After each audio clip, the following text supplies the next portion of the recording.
Scotty is here, and I'm going to let him introduce himself to you. Scott has got the best stories on earth, and he was a B-52 pilot back during the Cold War. And you guys are in for a treat. So, Scott, tell us. Well, what do you want to know? When did you go into the service? I got commissioned out of the University of Minnesota in 1974. Mm-hmm. So I was picked up on a pilot scholarship program during the Vietnam War, and they needed pilots. And if you could pass a physical, that was no draft physical, it was a honest-to-God physical, and score a certain level on written tests, then they would pay for your college. So great deal. I said, yeah, that's better than slugging it through a rice paddy with an M16, which is where you'd have been, yeah. Right. So, so I got commissioned in '74, and I moved to Mississippi. My first duty station was Keesler Air Force Base for schools. But the program, the idea is that the program had started. Right. I started my senior in high school in '69. Yeah, that's so you I committed was to the worried, program. Yeah. I had actually enlisted as a reserve E1 in the spring of '70. Right in the middle of the deal. Okay, yeah. I got it. Yeah, that was the hammer they held over you in college. Right. If your grades fell, then they sent you off to Lackland as an E1 basic trainee. Right. So you had to be enlisted while you were in college. Right. So they carried you as a reserve E1. Right. I see. So you entered flight school in '74. Actually started in '75, early '75. There was a delay because Vietnam was all winding down. Right. There was a delay getting us started and everything. And some guys didn't go at all. Some guys were told you had a free education, see ya. And some of those guys were thrilled, because they joined ROTC to hoping the war would be over before they graduated, basically. And it was. And they got lucky. Right. Yeah. So I started pilot training in February of '75 at Columbus Air Force Base, Mississippi. Pilot training lasted 54 weeks, I think was what it was. I think. Because of the war winding down, it was pretty brutal. They washed out half the class. Oh, God. Oh, my. Yeah, it was the first 6 months, it seemed like somebody was leaving every day. So it was a higher quality group of graduates at that point. Well, I like to think so. The standards had been raised by the supply demand curve. Yeah, air sickness washed out a bunch of guys. Yeah. There was just, nowadays they cure air sickness. Right. Got about 95% cure rate on it.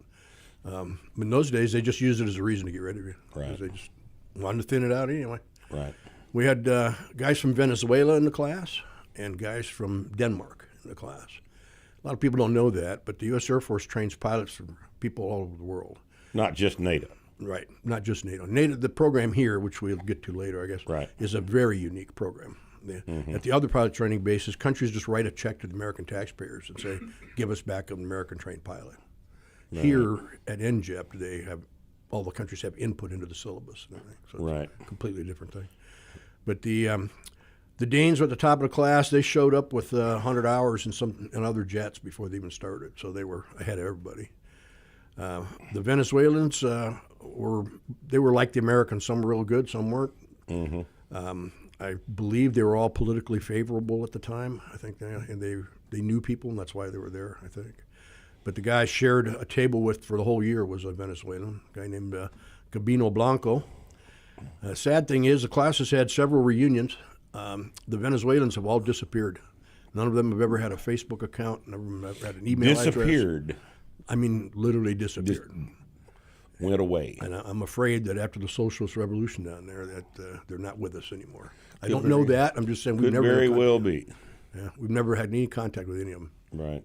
So I graduated in '76, then the bicentennial year, and I had to sit at Columbus for some months because of the way the funding worked for follow-on schools. Because when you finish pilot training, what you have is a pair of pilot wings and nothing else. You're still no good to anybody. Right. And so you start by going to survival schools. There was a water survival school, mountain survival school, and then eventually, in case you get shot down, that sort of thing. Yeah, in different climates and stuff. There's POW resistance training where they taught you how to resist interrogations and stuff. And then I finally got to Castle Air Force Base, California, to start training as a co-pilot in the B-52. So when did you receive the assignment to the B-52?